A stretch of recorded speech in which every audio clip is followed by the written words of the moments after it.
ایک مرتبہ کا واقعہ ہے اور یہ حالات ہر گھر کے اندر موجود ہیں۔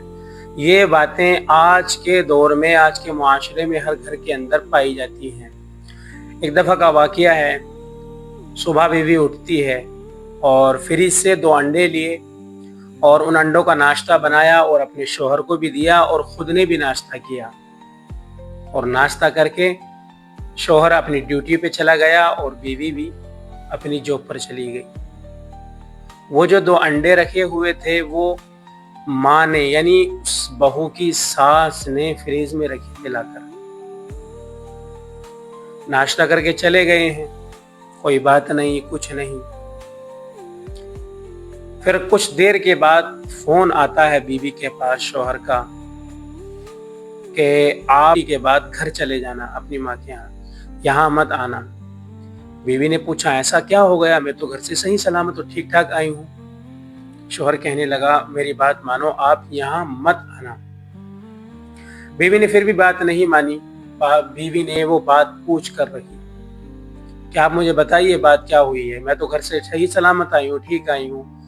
شوہر نے بتایا کہ آپ نے ان 2 انڈوں کا جو ناشتہ کیا تھا، آپ نے مجھے بھی دیا تھا اور خود بھی کیا تھا، تو اس کے اوپر کچھ بات بگڑ گئی ہے، ماں ناراض ہو گئی ہے۔ تو بیوی نے یہ خبر سنی اور بیوی جب اپنی ڈیوٹی سے واپس آئی چھٹی کے وقت، تو ادھر سے 12 انڈے لے کر اور اپنے ساس کے پاس رکھ دیے۔ لو، 2 انڈوں کی بات تھی، میں نے آپ کے لیے 12 انڈے لا کر دیے،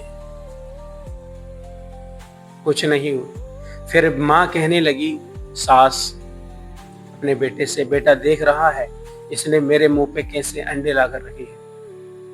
بس یہ اتنی سی بات ہونی تھی، شوہر کو غصہ آیا، جلال آیا، شوہر نے اپنی بیوی کو طلاق دے دی، ذرا سی بات۔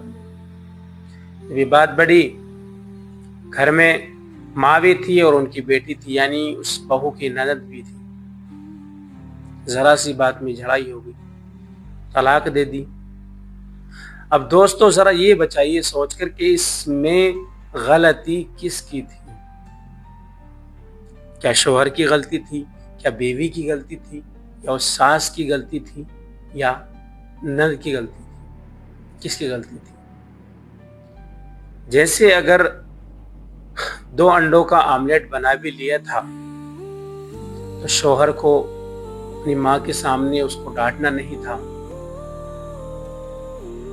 پھر ماں کو اپنی اس بہو کے لیے یہ الفاظ نہیں کہنے تھے، برداشت کرنی چاہیے تھی کہ ختم ہو گئے، کوئی مشکل نہیں، اور آ جائیں گے۔ یا اس نند کو یہ کہنا چاہیے تھا کہ 2 انڈوں کی تو بات ہے، کوئی مشکل نہیں، کیوں آپ اتنا بھڑک رہے ہو، اور آ جائیں گے۔ کوئی سمجھانے والا اس میں تھا؟ کوئی نہیں، سب نے اپنی اپنی زبان کا استعمال کیا۔ شوہر نے جو اپنی بیوی سے فون کر کے بولا تھا کہ آپ یہاں مت آنا، ماں غصے میں ہے، ناراض ہے، آپ اپنی گھر چلی جاؤ، وہ بھی ٹھیک تھا۔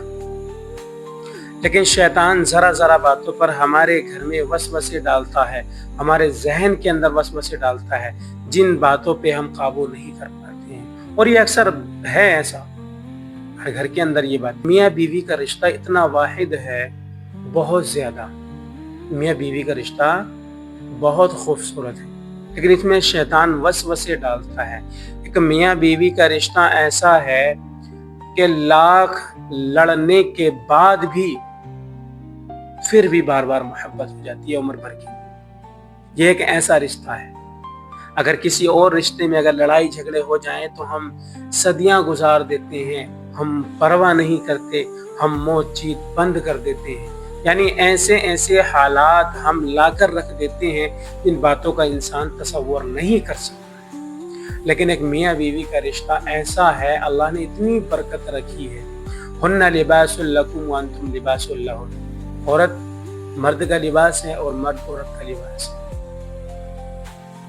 اور کبھی بھی عورت جو ہے نا، ایک عورت ایسی چیز ہے، عورت بائیں پسلی سے پیدا ہے، اور انسان اگر اس کو سیدھی کرنے کی کوشش کرے گا تو یہ سیدھی نہیں ہوگی، یہ ٹوٹ جائے گی۔